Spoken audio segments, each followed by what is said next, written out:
mind, particularly with people who have active limbic systems, which may or may not mean they stutter. It just means that they take the wonderful self-image that's presented to them by the mind and get excited, or they take the negative self-image of the mind and they get very dejected.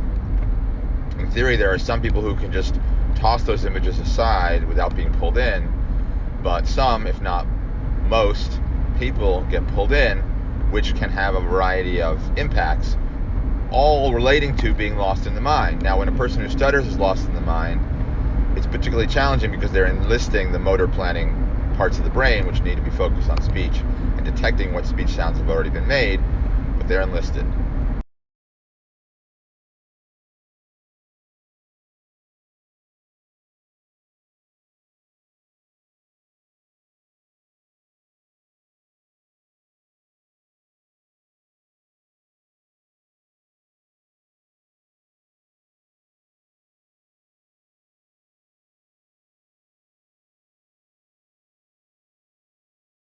If we take that humble position of not knowing anything, and the working model that we have is, by taking the humble position, we begin to move to the upper right. We begin to not engage with the images that are presented about us, positive or negative.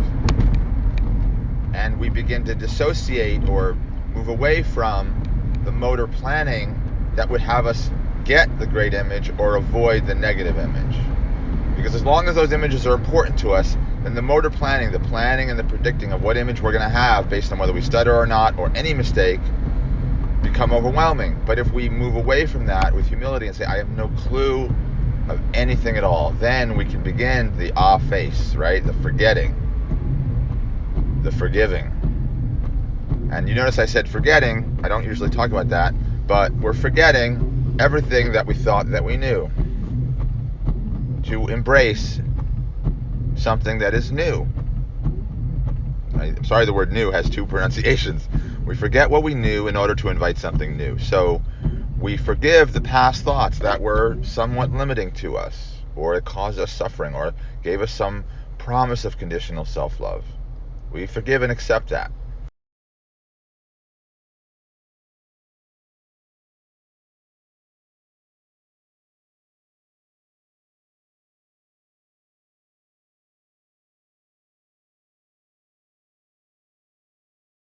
We have compassion for that. If we can do all that, then we enter equanimity, and then we're in the upper right side.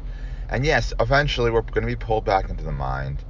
But if we see the equanimity that is possible when we're not running from or running toward a self-image or a stutter or any mistake or any condition, money, whatever, then we are in a surrendered mode. And so it's ironic that the upper left quadrant, the being lost in the mind, is occurring when we are in not surrender mode. And by surrendering to the fact that we're in surrender mode, we defuel it. We take the fuel away. The fuel for the upper left is when you believe you have to get somewhere, get some image or avoid some image, get some object or situation or avoid some object or situation. And then that creates stress, which can overwhelm the limbic system and keep you out of the present moment, where you would be detecting what your senses are doing.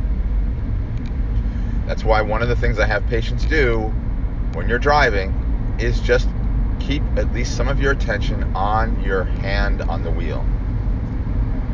And when you're stuttering, you want to keep at least some of your attention on what exactly are the thoughts and the feelings and the sensations happening.